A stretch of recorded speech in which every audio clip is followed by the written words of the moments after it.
최장 기자입니다. 네. 선방가에 계시던 동안 계속해서 벌어진 선관위 투표용지 부족 사태 관련해서 좀 질문을 드릴 텐데요. 네. 선관위 투표용지 부족 사태에 따라서 잠실 7동 투표소 앞 시위가 2주를 넘겨서 계속 네. 되고 있는데 관련해서 참정권 침해를 바로 잡아야 된다는 게 원래 초기 시위의 어떤 네. 목소리였는데요. 가면 갈수록 부정선거를 주장하는 목소리가 더 커지고 있다는 지적이 나오고 있고요. 동시에는 그 체육단체 행정 마비 사태까지 장기화되고 있는 상황인데 이와 관련해서 경찰력이 미온적으로 대처하고 있다는 지적도 나오고 있습니다. 그 현 상황에 대해서 대통령님의 어떤 판단과 생각을 듣고 싶습니다. 네. 사실 전에도 한번 말씀드렸는데 우리 청년들, 젊은이들이 국민의 참정권 문제에 또는 투표 기회 박탈에 대해서 이렇게 매우 민감한 반응을 보이고 또 행동으로 그걸 지키기 위해서 노력하는 걸 보고 저 사실은 약간 놀라웠습니다. 우리보다 더 낫구나, 기성세대보다. 우리는 되게 이해관계 때문에 많이 싸우는데 매우 이기적이고 또 세상의 정의와 공정 질서에 무관심하다고 선입관을 가졌던 청년들이 오히려 우리가 무관심하거나 아니면 관심의 비중이 좀 적다고 판단되는 이 영역에 이와 같이 문제를 제기하고 행동까지 하는 점 보고 우리와는 다른 세대구나 라는 생각을 하게 됐어요. 그래서 매우 감사하게 생각한다 이 말씀을 한번 드렸습니다. 선관위 문제는 사실 참 황당하죠. 제 입장에서도 선관위 좀 문제다 이렇게 생각을 하긴 하지만 평소에도 근데 뭐 아무런 우리가 통제, 감시, 견제 권한이 없어요. 하다못해 선관위원장에 대한 형식적 임명권조차도 없어요. 스스로 자기들끼리 돌아가면서 뽑게 돼 있어요.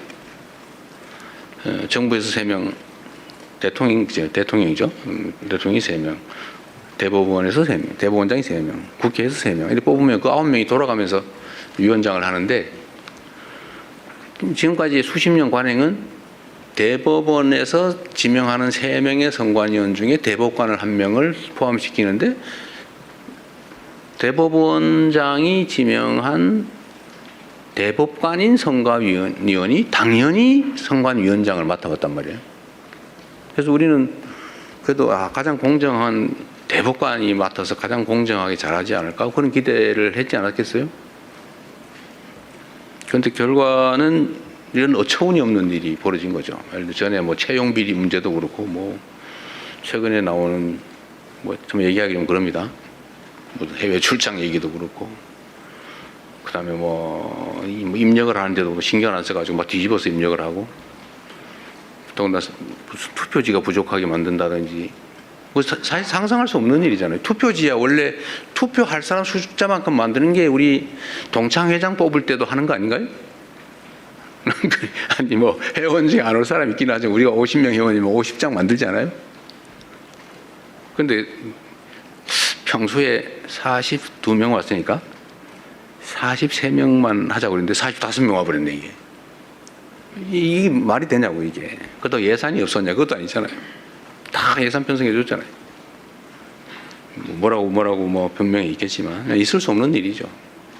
국가의 가장 근간인 소위 민주적 기본 질서를 유지하는 이런 투표제도, 선거제도를 정말 헌법이 정하는 중립기관으로서 아무의 통제도 받지 않고 하면 그만큼 책임을 져야 되는데 책임을 진 게 아니라 자유롭게 해버린 거죠.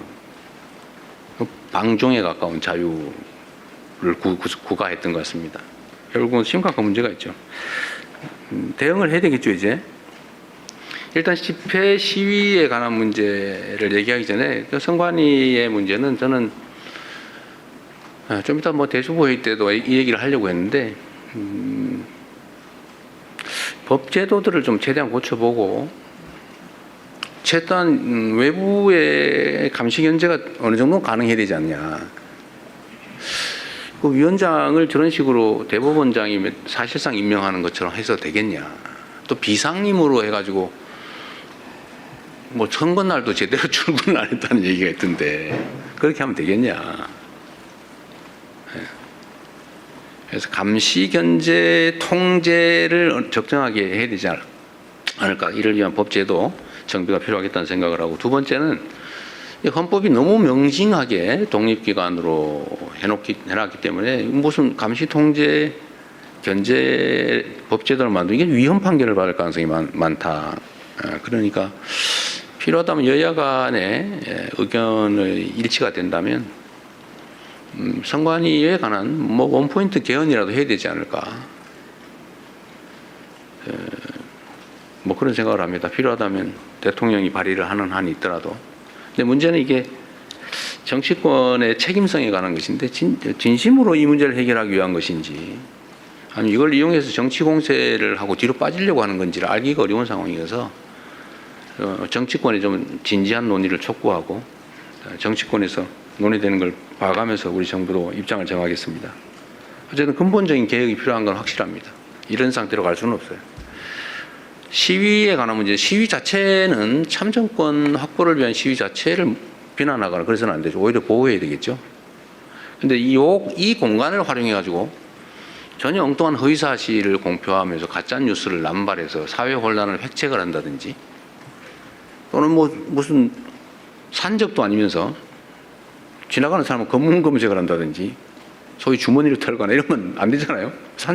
원래 산적이 하는 일이죠, 그게. 아무거나 놓으면 고개 마루 장악하고 지나가는 사람 주머니 털어가지고 검사하고 10% 띄고 보내고 이러는 거 있잖아요. 이게 산적이 하는 짓이지. 이런 짓 하면 안 되죠. 또는 그 숫자 많다고 출입을 막아가지고 남의 중요한 일을 못하게 막는다든지 이건 업무방해거든요. 위력에 의한 업무방해, 중대범죄 중에 하나죠. 하여튼 이런 행위에 대해서는 제가 엄정하게 수사하고 책임을 묻도록 지시했습니다. 이런 것까지 방치하면 안 되죠. 이런 구분을 좀 해야 되겠다. 정당한 참정권 확보를 위한 주권 행사와 질서 파괴를 획책하는 범죄 행위는 엄밀하게 구분을 해야 이 참정권을 지키기 위한 선의의 이런 운동도 제대로 빛을 발할 수 있겠다. 그래서 옥석을 좀 가려서 엄정하게 대응할 건 대응하고 보호할 건 또 확실히 보호하고 그렇게 하도록 하겠습니다. 네, 또 질문 받겠습니다. 제가 좀 눈에 잘 안 보이는 쪽 뒤쪽 한번 보겠는데요. 네, 일단 우리 저번에 마이크 갖고 막 많이 다니시던 그 사람이 누구시더라? 이어진 기자님. 이어진 기자님. 네, 네. 손 좀 한번 해주세요. 네. 요새는 안 하셔가 제가 조금 심심해요. 인사 관련해서 네. 여쭙고 싶은데요. 그 순방 끝내고 돌아오신 만큼 이제 개각도 좀 속도를 내셔야 될 것 같은데 어떤 거를 중점에 두고 개각을 하실지 또 언제쯤 하실지 여쭙겠습니다. 일단은 지금 총리 인사청문회가 예정이 돼 있어서 지금 뭐 퇴임 예정인 총리께 인사 제청을 받을 수는 없고 총리로 그 새로 지명해서 지금 청문회 중인 그분이 총리로 업무를 시작하면 그때 이제 절차는 가능하게 되겠죠. 일단 그때가 시간이 좀 있고요. 두 번째는 지금 한 1년 지났고 지금부터 지금까지의 국정하고 이제 앞으로의 국정이 좀 성격이 좀 달라 보입니다. 지금까지의 국정은 좀 엉망진창인 국정을 좀 정비하는 기간에 가까웠다고 보면 또 물론 긴급한 민생 경제 업무들도 다 많이 해봤지만 중요한 건 어쨌든 엉킨 걸 좀 푸는 개혁이라면 개혁이고 그런 정비하는 데 집중했다면 앞으로는 기획된 새로운 일들을 제대로 추진하는 기간이 되지 않을까 싶어요.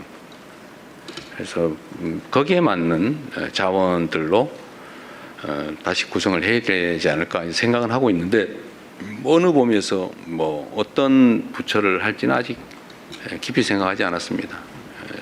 하기는 해야 되겠다. 한 1년 지났고 또 새로운 상황이 되기 때문에 그 정도 말씀드리겠습니다. 네. 그러면 여기서 다시 한번 넘어가서 SBS 강민우 기자님. 예, 대통령 안녕하세요. 순방 고생 많으셨습니다. 순방 가시기 전 이제 취임 1주년 기자회견에서 이제 검찰의 그 보안 수사권 관련해서 이제 예외적 경우에 이제 고려할 수 있다고 말씀을 하셨고 이제 결론은 국회에 맡기겠다고 하셨는데 이제 순방 떠나셨던 사이에 이제 민주당 내에서 이제 정청래 대표를 중심으로 해서 어떤 완전 폐지에 대한 의지가 좀 강조되는 것 같습니다. 그래서 뭐 이런 좀 변화 상황에 대해서 좀 대통령께서 어떻게 생각하고 계신지 좀 여쭙고 싶습니다.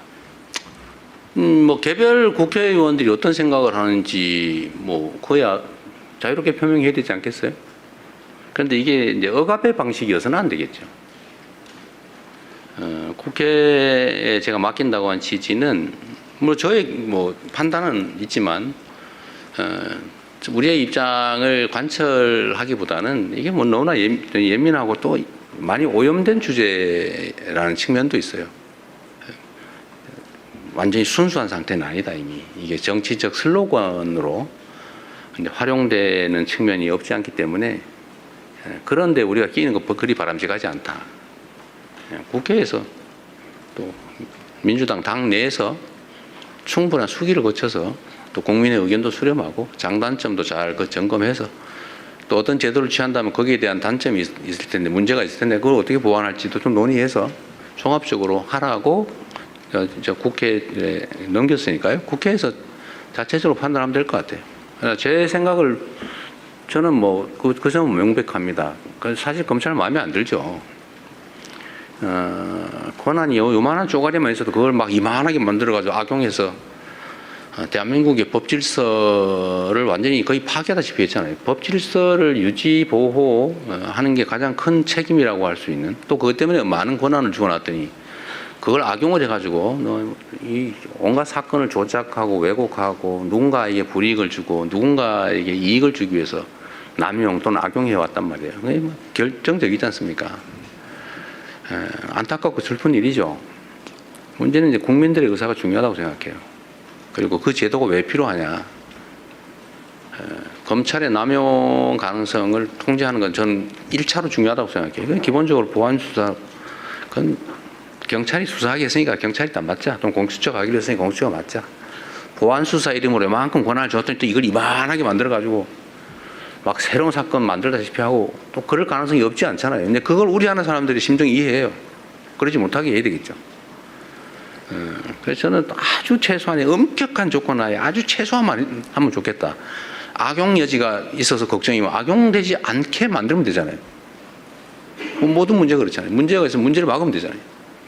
구더기 무서워서 장을 못 담그면 안 되고 구더기가 생길 가능성이 있으면 그걸 다 찾아가지고 막으면 되잖아요. 뭐 얼마든지 방법이 있죠. 근데 도저히 못 막겠다. 그러면 그때 가서 장 담그기를 포기해도 늦지 않죠. 그래서 보안 수사는 안 하는 게 맞는데 나중에 악용될 여지가 없는 아주 예외적인 그런 경우에까지 다 봉쇄해 놓으면 나중에 문제가 생길 수 있겠다. 라는 게 제 생각인데 그것조차도 문제가 있다. 그런 악용 가능성이 없지만 그래도 가능성이 조금이라도 있다면 안 되겠다. 이렇게 판단하면 안 할 수 있는 거죠. 제도라고 하는 걸 한번 만들어서 시행하다 또 필요하면 교정하면 되죠. 그래서 제 생각은 국회에서 충분히 국민의 입장에서 또 악용 가능성을 배제하는 필요를 충분히 논의하면 좋겠다. 충분히 논의하시면 좋겠어요. 무조건 이게 진리야. 이렇게 하는 거라든지 뭐 이거를 가지고 내가 정치적인 이익을 한번 챙겨봐야지 이렇게 접근하지 않는다면 뭐 충분히 논의해서 해결할 수 있겠다 생각합니다. 저는 뭐 보안수사권을 기본적으로 폐지한다 다들 동의하잖아요. 그 아주 예외적인 상황을 가지고 막 이만큼 만들 필요는 없다. 예외적인 부분은 예외적으로 접근하면 되는 거죠. 너무 그걸 키울 필요는 없겠다는 생각이 듭니다. 정치화를 막기 위해서 제가 국회로 넘긴 거예요. 자, 그것조차도 정치적 논쟁 또는 정치적 공격의 대상이 될 수 있기 때문에 제가 그 가능성을 뭐 없애기 위해서 국회의원 논의하세요. 국회가 하자는 대로 할 테니까. 권한을 줬으니 책임도 지겠죠.